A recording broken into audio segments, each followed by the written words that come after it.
खुद फोड़ो तो भी उतनी न आवाज होगी और चमक उतनी होगी, और पैसा भी अपना लगा, और कोई दूसरा फोड़ दिया आवाज उतनी ही है और चमक दमक उतनी ही है, तो अपना फिल्म देख लो, आनंद ले लो।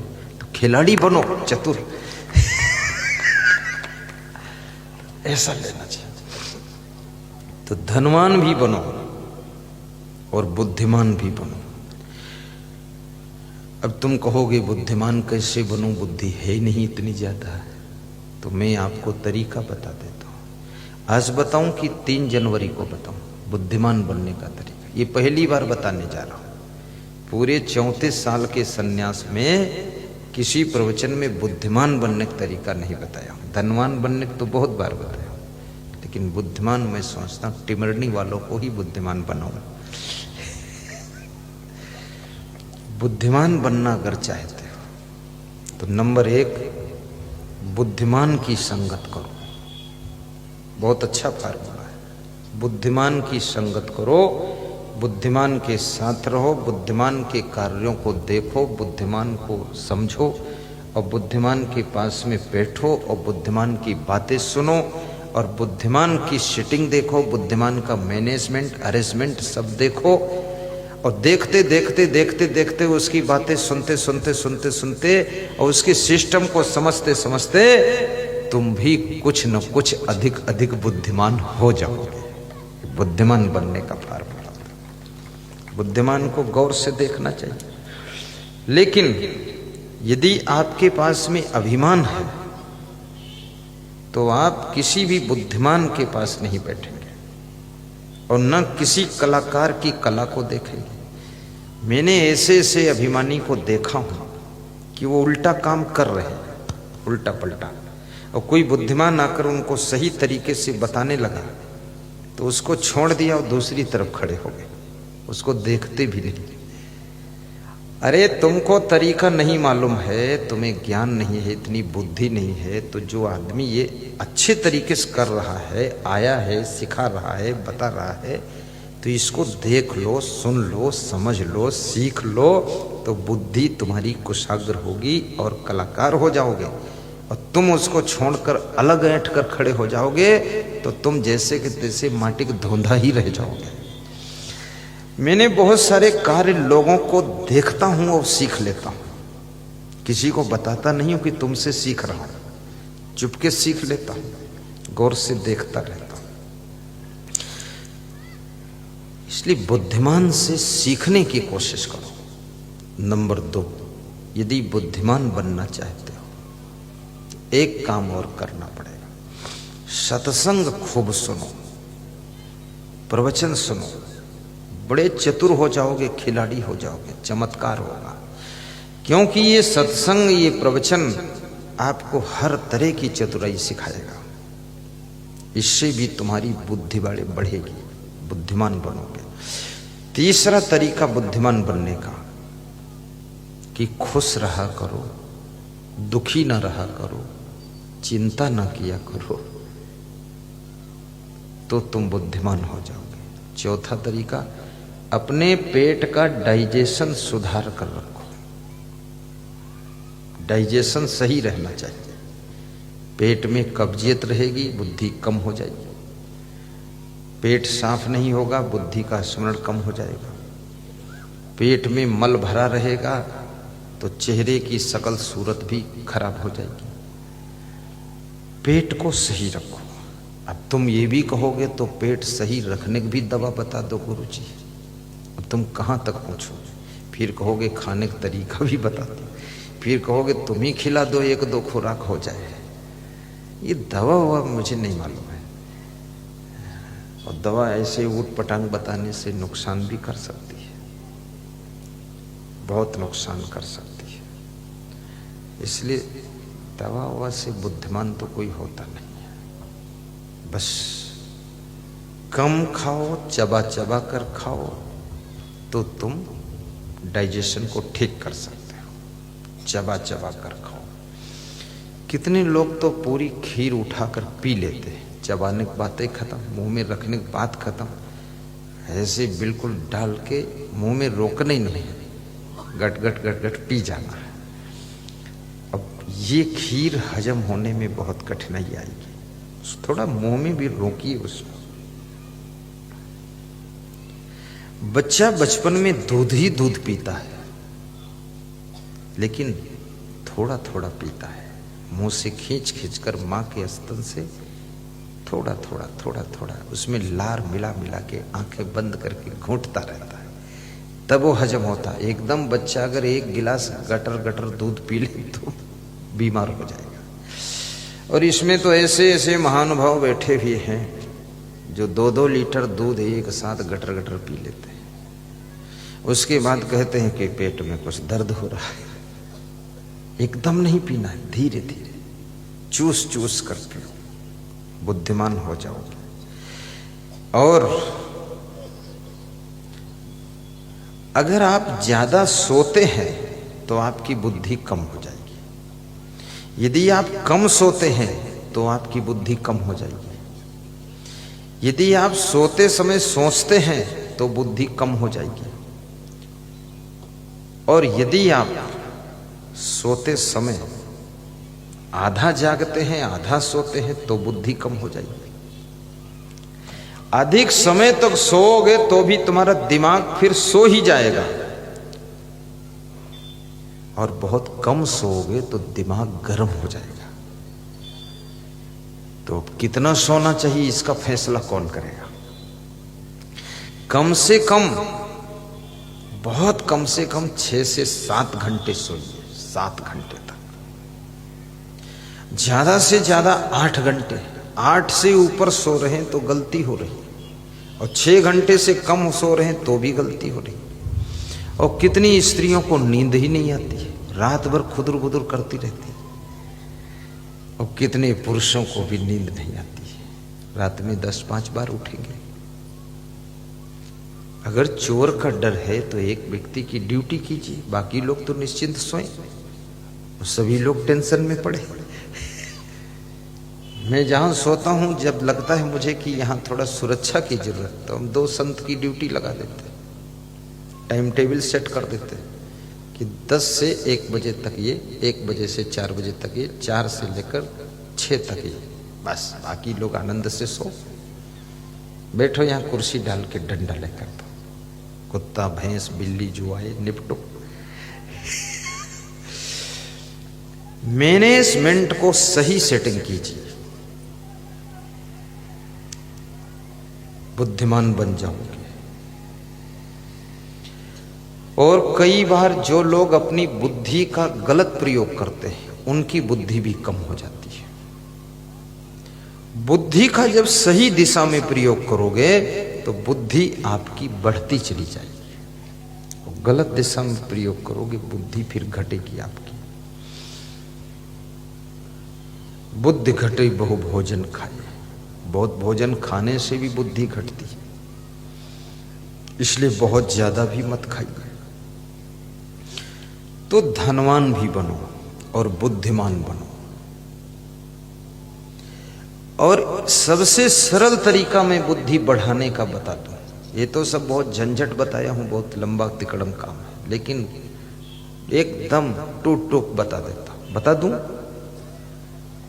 सबसे सरल तरीका, एक दोहा याद कर लो, सरस्वत के भंडार की बड़ी अपूर्व बात, सरस्वत के भंडार की बड़ी अपूर्व बात, और ज्यों खर्चे त्यों त्यों बढ़े, और बिन खर्चे घट जात, बिन खर्चे घट जात। ये बुद्धि के भंडार की अद्भुत बात ये है कि इसको जितना ज्यादा खर्च करोगे बुद्धि उतना ज्यादा बढ़ेगी, और नहीं खर्च करोगे तो घट जाएगी। ये भी इसकी अद्भुत बात है। कुछ लोग कामचोर होते हैं, आलसी होते हैं, निकम्मे होते हैं, वो बुद्धि को प्रयोग ही नहीं करते, तो वे बुद्धूनाथ हो जाते हैं। कुछ लोग कम बुद्धि है लेकिन बहुत मेहनत करते हैं, बहुत काम करते हैं और जुटे ही रहते हैं, तो धीरे धीरे उनकी बुद्धि कुशाग्र हो जाती है। इसलिए बुद्धि से काम लीजिए। मेरे साथ एक संत है, सतकर नाम है उसका, 14 साल पुराना संत सतकर। बहुत ज्यादा बुद्धि तो नहीं है उसके पास, लेकिन उसने बुद्धि को प्रयोग इतना किया, इतना किया, इतना किया, इतनी मेहनत किया कि उसकी बुद्धि अब 20 वर्ष मुझे लग रही कि अब हो गया, कुछ चतुर हुआ। अब मुझे भी सलाह देता है तो चतुर हो ही गया। बुद्धि का प्रयोग बहुत करता है।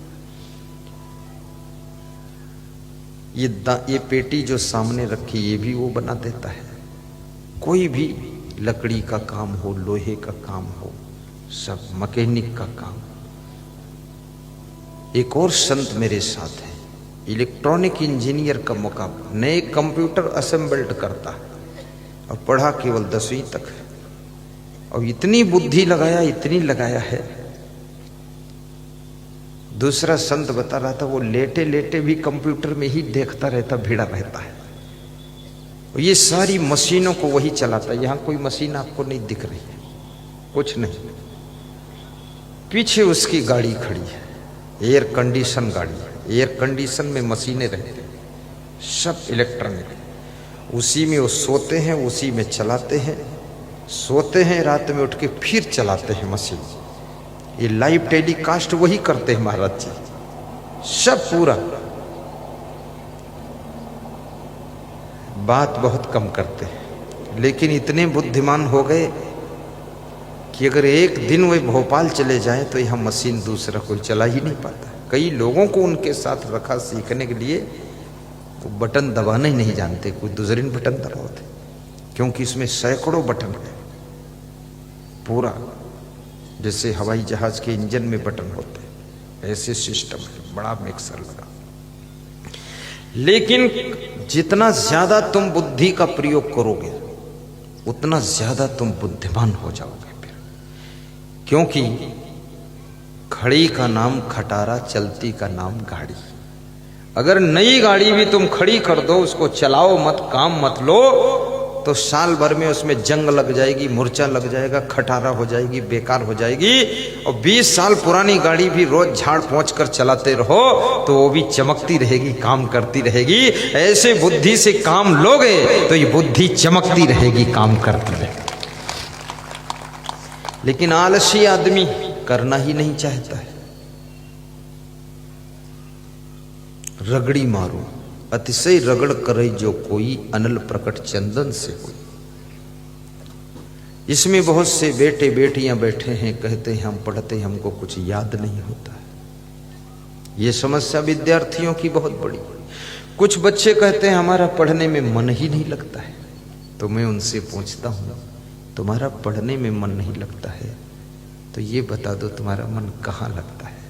तो थोड़ा मुस्कुरा देते हैं, बता नहीं पाते। आखिर ये मन कहीं तो लगता होगा, क्योंकि मन बिना लगे तो रहेगा ही नहीं, कहीं ना कहीं लगेगा ही। और मन एक है और पढ़ने में लगता नहीं है, तो फिर लगा कहाँ है? लगता इसलिए नहीं कि कहीं और लग चुका होगा।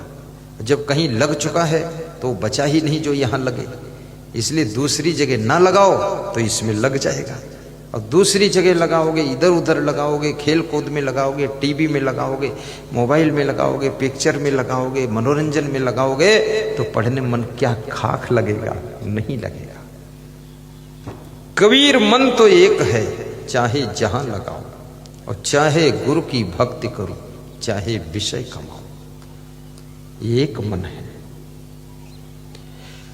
और मन के मालिक बन के रहो, मन के गुलाम बनकर मत रहो।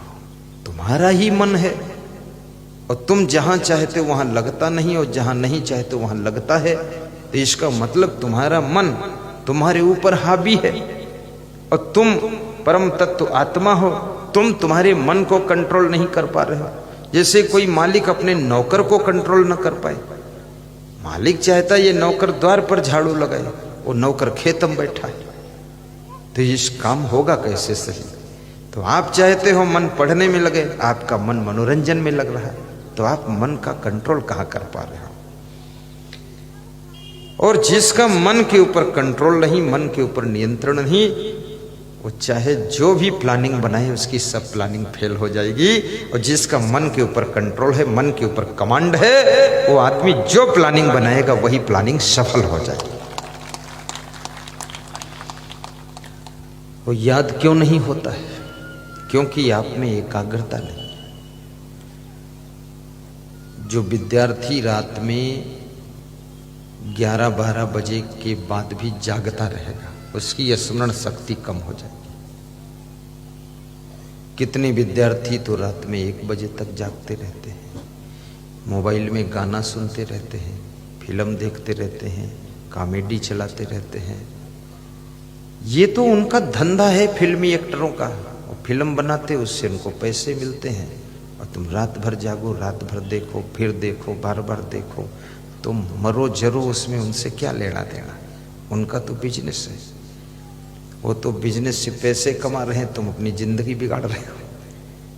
मत उसके चक्कर में पड़ो, उसके चक्कर में क्यों पड़ रहे हो।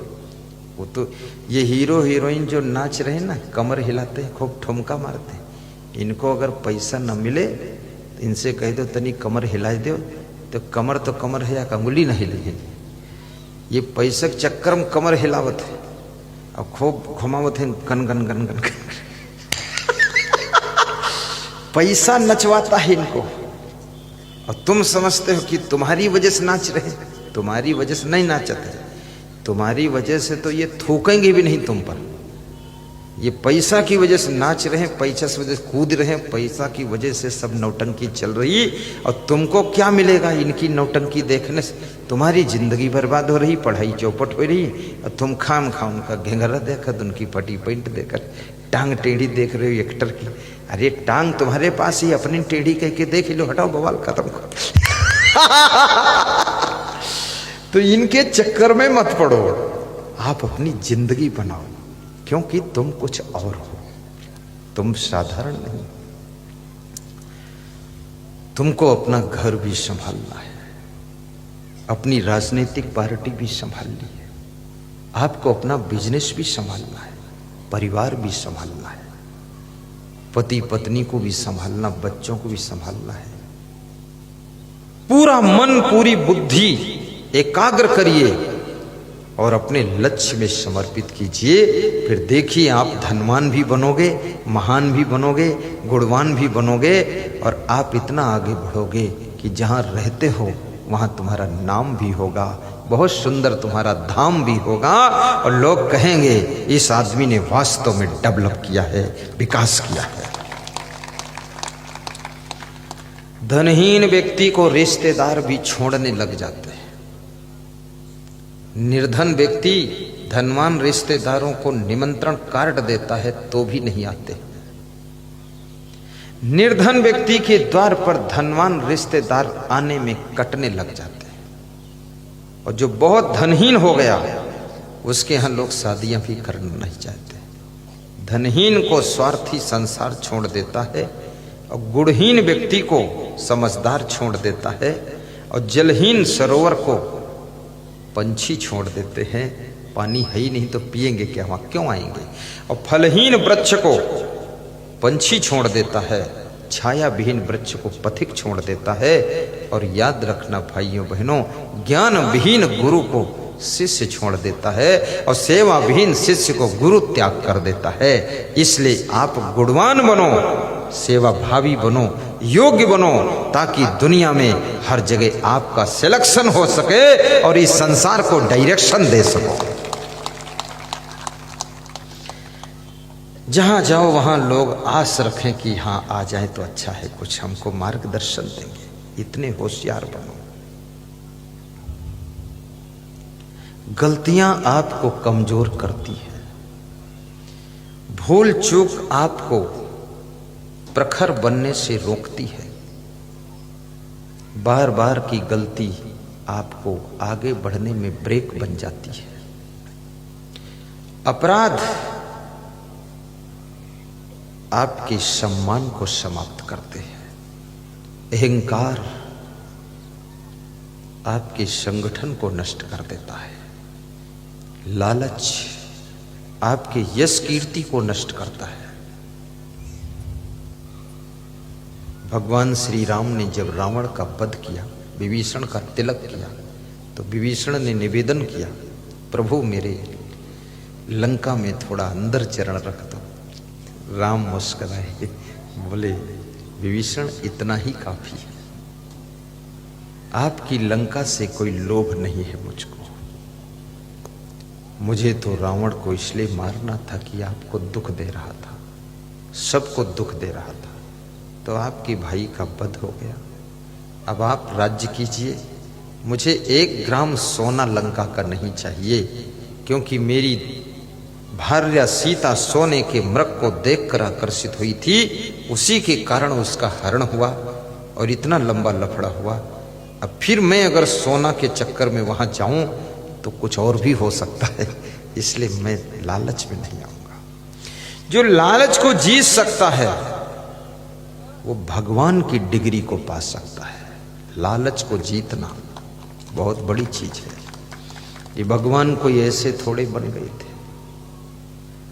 राम भगवान, कृष्ण ने कंस को मारा, उग्रसेन का राज तिलक कर दिया, उग्रसेन के सिर के ऊपर राज मुकुट रख दिया कि आप शासन करो नाना जी। उग्रसेन ने कहा कि कृष्ण मेरी ये बूढ़ी हड्डियां, कमजोर हड्डियां क्या शासन करेंगी, मथुरा की गादी पर तुम बैठो कृष्ण। कृष्ण ने कहा नहीं नाना जी, ये गादी पर आप ही सुशोभित होंगे, मैं गादी के लिए कंस को नहीं मारा हूं, कंस सबको सता रहा था, आपको भी जेल में डाला था, इसलिए मारा हूं। अब आप इस गादी पर बैठिए, मथुरा का संचालन कीजिए, और मैं इस दुनिया में किसी गादी के लिए नहीं आया हूं, मैं इस संसार में धर्म की रक्षा के लिए आया हूं। यदा यदा ही धर्मस्य ग्लानिर्भवति भारत अभ्युत्थानम अधर्मस्य तदात्मानं सृजाम्यहम् परित्राणाय। क्या बात है, परित्राणाय साधूनां विनाशाय च दुष्कृतां।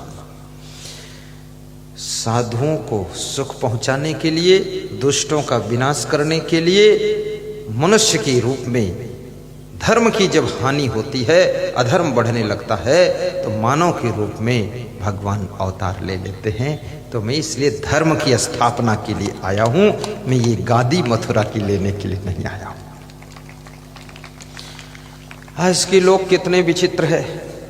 अगर एक आदमी राजनीति में पहुंच गया तो वो सोचता है मेरा भाई भी विधायक हो जाए, भांजा भी हो जाए, भतीजा भी कुछ हो जाए, और सारे पद मेरे पास ही आ जाए, मेरे घर में आ जाए। लालच आ गया, और जहां लालच आता है तो जन जन का विरोध हो जाता है।